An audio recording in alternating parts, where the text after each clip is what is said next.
Yo guys, Better Ignite here, and I'm going to be doing a simple tutorial on the program Gimp. It's a free GFX program.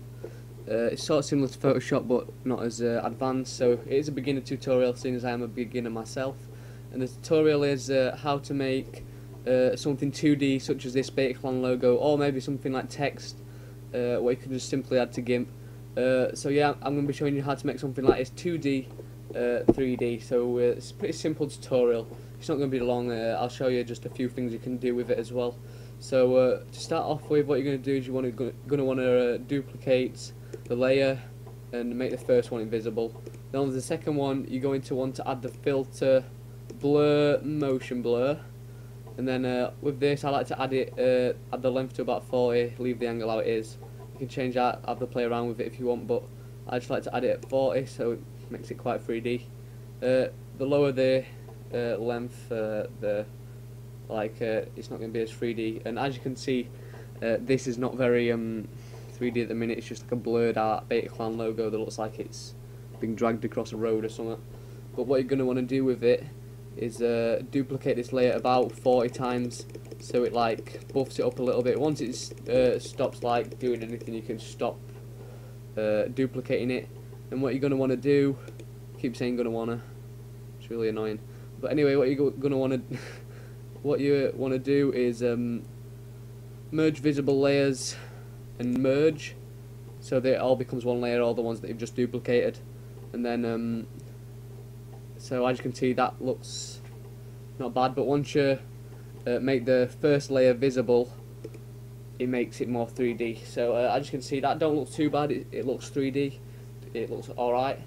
But another thing what you can do to make it look better is again make the first logo invisible, and then go around it with this selection tool here, go around the whole thing. This could take a couple of minutes, but I'm going to try and rush it so it don't take too long on the video. But yeah, this is going to make it so you can like, it looks like it's shadowed, so it makes the effect a bit more realistic, if you know what I mean.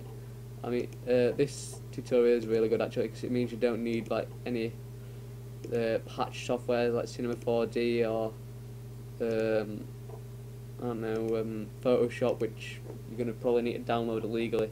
This is a totally free software, really handy, I do recommend it. So anyway, you can make these colours here, the top one white, the bottom one black, and then get the gradient tool and just gradient it down. You can have a play about with that. You want it something like that, so the black's at the bottom, you can see a bit of white at the top, and then make it visible again. And as you can see, it makes it look like there's a shadow. And then the final couple of things what you can do with it, you can select the top one and make sure this back one's still not selected, so you can click select none, and then you want to get this fuzzy select tool or the magic wand tool, whatever you want to call it, and select the white bits of the front one. Make sure you're not selecting the whole thing, because then it'll make it mess up. So you want to click shift and select them all just like that, so they're all selected, and then you can pick any colours you want. I'll do white and I don't know, blue, something like that, light blue. You can do it whatever you want, and you can just, alright, I've just inverted it by accident. You can just get the gradient tool, pull it down, and as you can see, I've done it wrong there. That's what I mean by if you select the wrong bits. That's because I think that's because I inverted it by accident. So you're just going to want to do it again. I think I already did there, but I'll do it anyway. And then you can gradient it, something like that, make it look a bit better.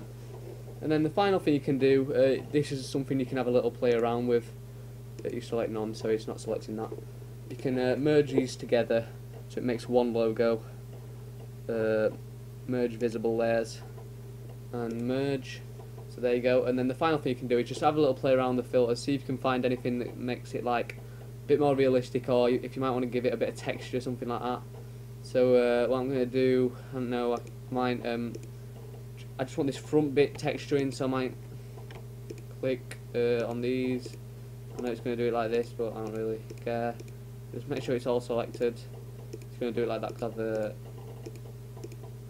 I gradiented it, so you can have a mess about. I'm just going to do this for the time being. You can copy what I'm doing if you want, I don't really mind.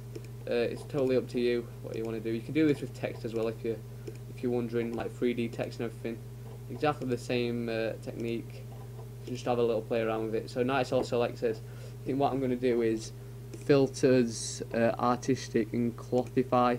Got a bit of texture to the front bit to make it look a bit more realistic again. So yeah, that's really all you're going to want to do. And you know, you can have a little play around with filters. You might be able to find something that is really helpful, but for now I'm going to leave it there. I hope you enjoyed this tutorial. I hope it was helpful. Leave a comment and like if you want more tutorials. It just really depends what you want. So that's it for now anyway. Thanks for watching, guys, and I'll see you in a bit.